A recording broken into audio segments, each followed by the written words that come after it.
It's the director's commentary for Framed. I'm Kyle, an actor and editor.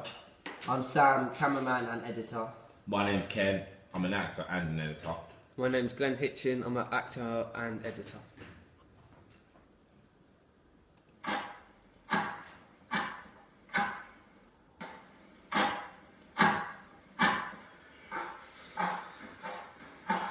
Evening, mate.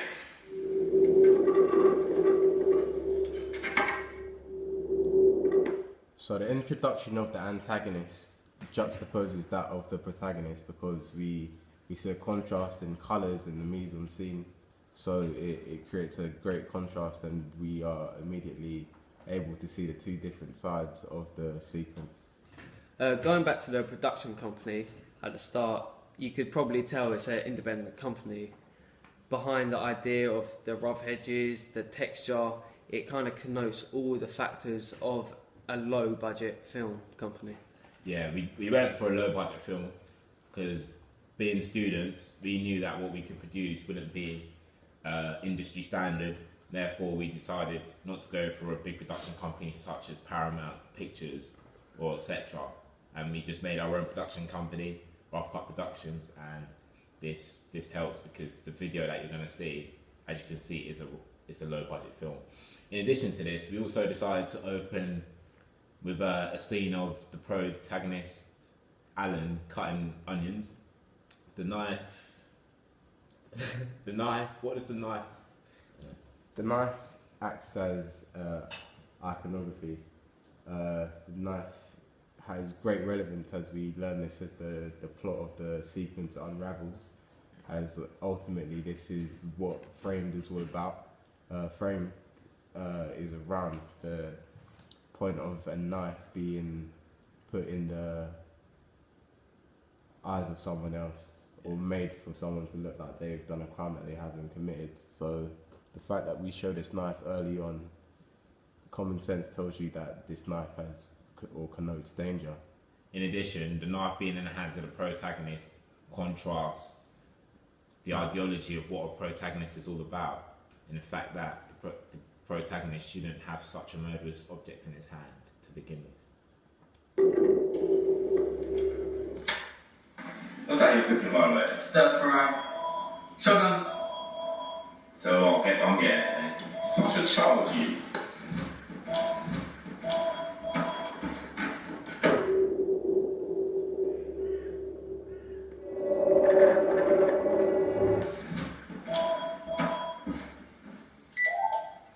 Hello?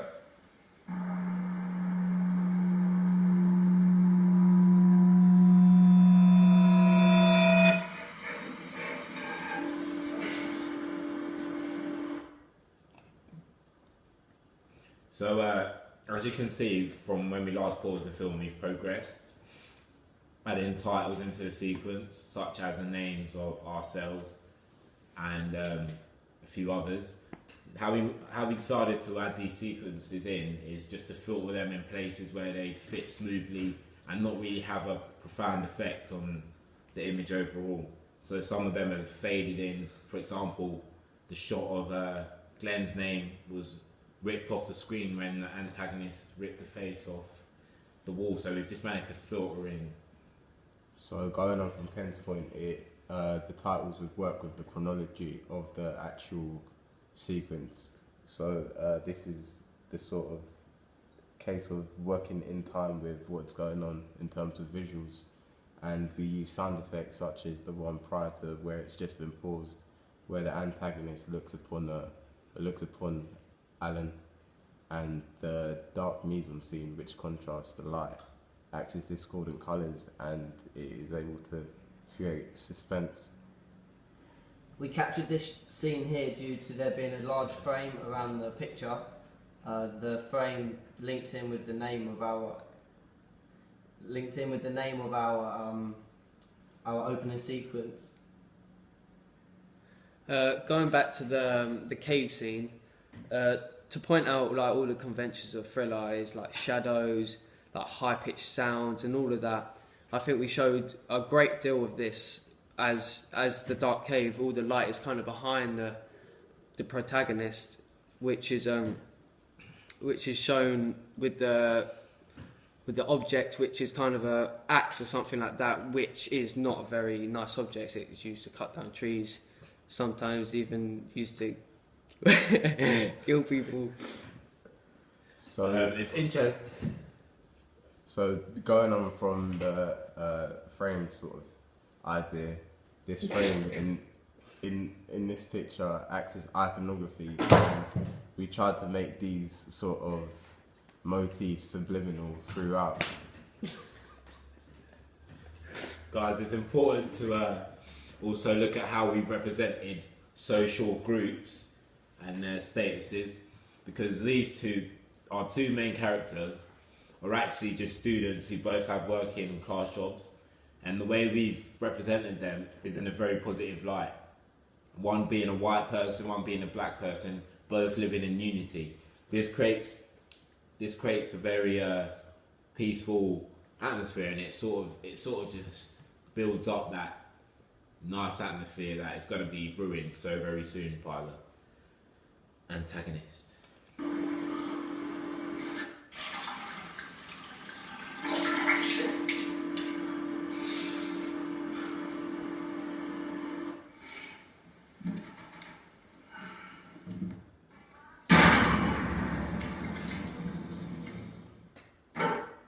So one of the most important effects we saw there was the underwater shot, which was the use of a waterproof phone. That was quite a spontaneous idea by the group, and it allowed us to make more of a unique sort of switch on the sequence, as we didn't want to keep within the borders of a standard sequence. One of the other most important shots here has to be the shot in which Alan is surprised by the antagonist. This shot is very quick and harsh, and to most of the audience comes as a very big shock because it's such an unexpected shot. I mean, he goes from taking something out of the cupboard to being surprised by a masked man in whom nobody knows who it is. And the mise en scene we used in the costuming of the character is very important, because we give absolutely nothing away as to who the antagonist is, and this is a great little nudge for the audience to carry on watching the film to indeed find out who this character is.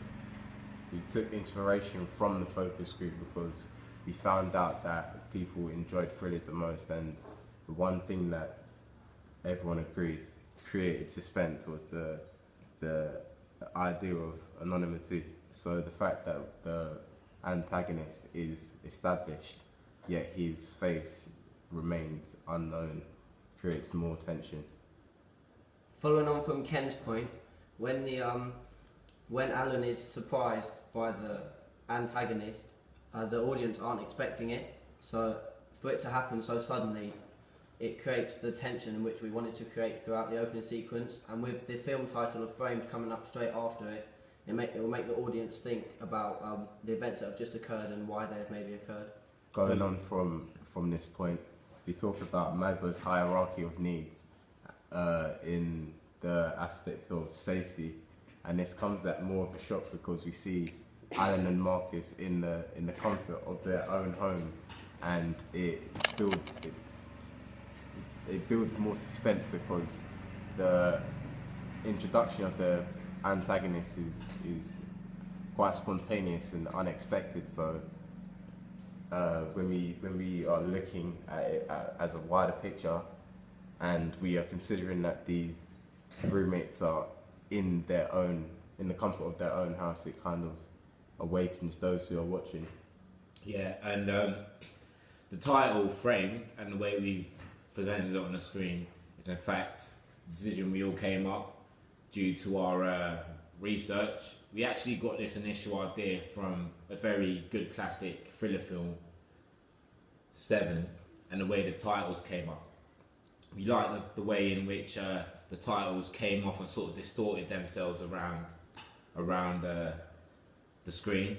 So to do this, it took quite a bit of editing. You had to, in fact, duplicate each layer multiple times, cut them up, and then distort every single shot in different directions and wherever you wanted it to go, and this has created the flashing effect that we've got.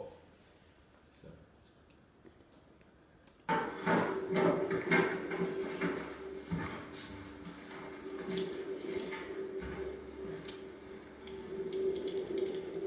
Alan.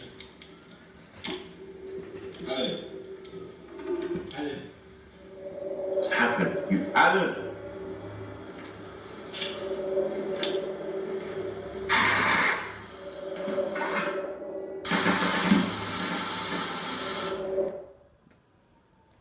So what's happened here is another great bit of action. What's happened is Marcus has come down to find Alan knocked out, and as he goes to care to him, as you would, he's indeed sprayed in the face by the antagonist, knocked out, and then framed. So when Marcus walks into the kitchen, you see that his voice is quite muffled, and this is a way to portray a sense of disorientation. And there is a crescendo in terms of tempo as we see quicker cuts in terms of the onions, and we've shown that it's been burnt. Also, you can see how we've represented the antagonist in this piece. Once again, we give him very small time on screen. Whenever he shows up, he's often on the screen for a matter of seconds. There, he wasn't on the screen for more than 2 seconds, I'd say, before he sprayed into the camera. And once again, this just builds up the tension, and it just denotes a sense of a real villainous character in the fact that we don't want him on the screen too much. We want to keep his identity a great mystery from the audience. Moving on to the point of when the actor, the killer, as you would call it, walks in, he sprays the camera with a deodorant box spray. Many people wonder how he didn't break the camera off or how he didn't destroy it. But we put a clean film over it, and this helped protect the lens of the camera, so I thought it was a pretty smart idea of us using this. In addition, this allowed the deodorant to spread over the lens, creating more of a blank sort of disorientated kind of feel. Yeah, once again, this is just some more brilliance that we've involved in our filming, and that's one thing we're very fond upon, trying different things. That's why maybe our filming would have taken a lot longer than we would have wanted it to, but it's just the experimental style of us as a set. We just love experimenting with new shots, new angles, everything. We just want to really break the barriers, as we like to call it.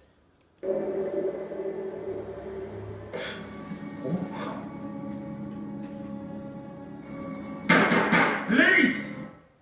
So the use of subjective filming or point of view shots allowed us to portray a sort of direct point of view in terms of the audience, and we wanted to create a sense of psychological realism, or try to make the audience feel as if they're in the film, because a point of view shot feels that they are watching, or they are the protagonist in this case at Marcus's sort of victimization.